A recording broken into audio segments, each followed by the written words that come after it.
वादे हम लोगों ने अधिकांश नहीं किया था, लेकिन मैं दावे के साथ कह सकता हूं जो भी हम लोगों ने वादे किए थे, अपने वादों को हम लोगों ने अक्षरशः पूरा किया है।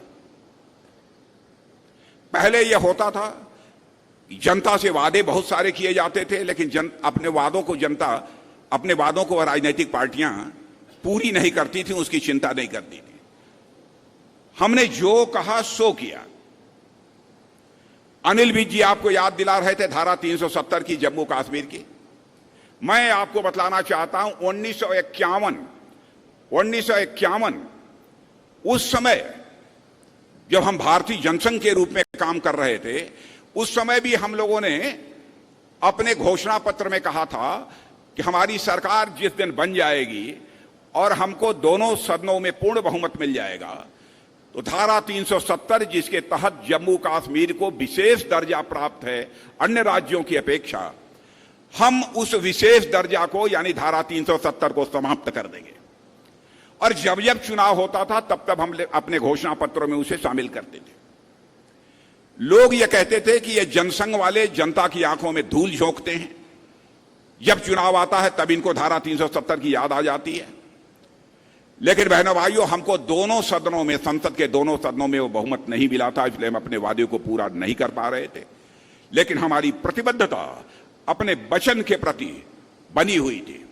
आपने देखा कि वह क्षण आ गया जब संसद के दोनों सदनों में हमको लगा कि अब हमारा बहुमत है, तो बहनों भाइयों हमने क्षण भर की देर नहीं लगाई। धारा 370 जिसके तहत जम्मू कश्मीर को विशेष दर्जा प्राप्त था, उसको चुटकी बजाकर हम लोगों ने समाप्त कर दिया बहनों भाइयों। और जम्मू कश्मीर का भी वही दर्जा है जो हिंदुस्तान के अन्य राज्यों का दर्जा है। जो भी कहा था, एक भी चीज ऐसी नहीं है जिसको हम लोगों ने पूरा नहीं किया।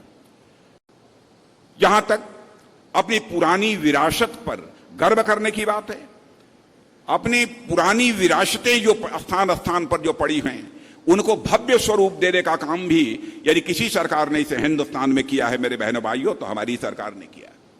याद दिला रहे थे विज जी राम मंदिर का। मुझे याद है 1984 में जब हम लोगों ने घोषणा पत्र अपना तैयार किया, तो उस घोषणा पत्र में भी हम लोगों ने कहा था कि हमारी सरकार यदि बन जाएगी, बहुमत यदि हमको मिल गया, तो हम अयोध्या की धरती पर भव्य राम का मंदिर बनाएंगे।